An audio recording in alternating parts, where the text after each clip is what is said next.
ወቅታዊውን የነዳጅ እጥረት ችግር ለመሻገር እንደ ሀገር ከቀረቡ ጥሪዎች መካከል አማራጭ የኃይል ምንጮችን የመጠቀም ልምምድን ማስፋት ተጠቃሹ ነው። በተለይም ተፈጥሮ የ13 ወር የፀሐይ ብርሃንን ባጎናጸፋት ኢትዮጵያ ከፀሐይ ብርሃን የሚገኝ ኃይልን በመጠቀም ዘርፈ ብዙ ጥቅሞችን የሚያስገኝ ሆኗል። ወቅታዊውን የነዳጅ እጥረት ለመሻገር መንግስት በክልልና በፌዴራል ደረጃ ያሉ መንግስታዊ ተቋማት ለተሽከርካሪ ኃይልም ይሁን ለሌሎች ግልጋሎቶች ፊታቸውን ወደ ታዳሽ ኃይል እንዲያዙሩ ጥሪ አቅርቧል። የውሃና ኢነርጂ ሚኒስቴር ግን ለአረንጓዴ ኢኮኖሚ ግንባታ ባስቀመጠው የረጅም ጊዜ ውጥን የሶላር ኃይልን መጠቀም የጀመረው አስቀድሞ ነው። እዚህ ግቢያችን ያለው የሶላር ፓርኪንግ በትንሹ ወደ 100 ኪሎዋት ፒክ ነው የሚያመነጨው።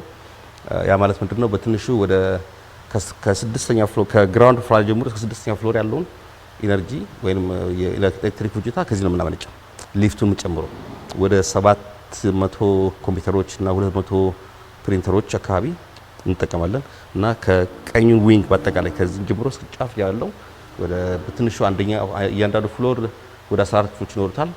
ኢነርጂ ሙሉ ለሙሉ የምንጠቀመው ከዚህ ከምናመነጨው ነው። የውሃና ኢነርጂ ሚኒስቴር የፀሐይ ኃይልን አመንጭቶ ሲጠቀም ከነዳጅ ጥገኝነት ከመላቀቅና እንደ ሀገርም ለዘርፉ የሚፈሰውን ከፍተኛ የውጭ ምንዛሪ ከማቃለል ባሻገር ለሀገራዊው የኃይል አቅም ጉልበት በሚፈጠር አኳኋን መሆኑን ለየት ያደርገዋል። እንጠቀማለን። እኛ ኤክሰስ ደግሞ ሲሆን ለምሳሌ እሁድና ቅዳሜ የበዓል ቀናት እና ኢነርጂ በማፈልግበት ወቅት ማንፈልገውን ኤክሰስ ኢነርጂ ወደ ብሔራዊ ግሪድ ይገባል። ኔት ሜትሪንግ ይባላል።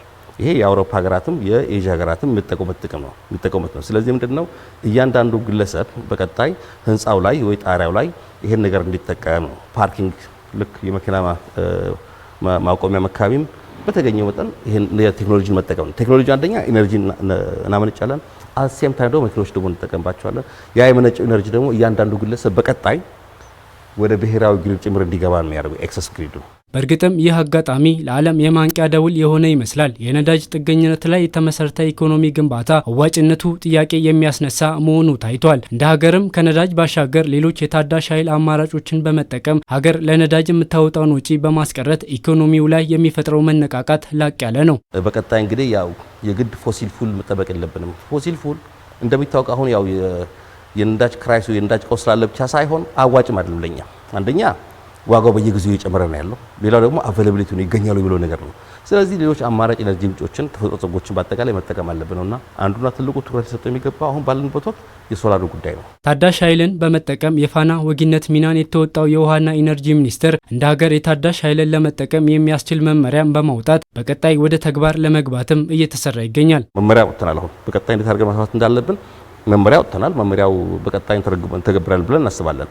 ምንድነው አስፈላጊ ደግሞ ከተገኘ አስገዳጅ መሆን አለበት ብዬ አስባለሁ። ምክንያቱም አዲስ አበባ ውስጥ ያሉ ጣሪያዎችን በአጠቃላይ ዛሬ ለሶላር እንጠቀምብል ትልቅ ለምሳሌ እንደ ነገር ግሪን የሚያክል ኢነርጂ ልንቆጥብ እንችላለን። ዘላቂ መፍትሄ ሆኖ የሚነሳው ግን ተቋማት የታዳሽ ኃይል አጠቃቀምን እንዲያጠናክሩ ከማድረግ ጎን ለጎን ህብረተሰቡ ታዳሽ ኃይልን እንዲጠቀም ለማስቻል የግንዛቤ ፈጠራ ላይ መሰራት ትኩረት ተሰጥቶታል። በቀጣይ እያንዳንዱ ህብረተሰብ እንዲጠቀም ነው። ስለዚህ ምንድነው እያስተዋወቅን እያስተማርን ያለ ነው። ብዙ ሰዎች እና ተቋማት ይመጣሉ፣ በየጊዜው ተመራማሪዎች ይመጣሉ፣ ወጣቶች ህጻናቶች ይመጣሉ። አንዳንድ የግል ተቋማቶችን ጭምር እየመጡ ይገኛሉ። የመንግስት ተቋማትም ልምድ እየቀሰሙ ነው የሚገኙትና ይህንን ቴክኖሎጂ በብቃት ማስፋፋት ነው ያለብን። ስለዚህ ይሄን ነገር በህብረተሰቡ ውስጥ ለማስረጽ ትልቁ ድርሻ የሚሆነው መጀመሪያ ማስተማር ነው። ህብረተሰቡ ምንም አድርገን ማስተማር፣ ዲማንዱን ማሳየት፣ ይሄ ቴክኖሎጂ ጠቀሜታውን ማሳየት እንዲገባ ማድረግ ነው።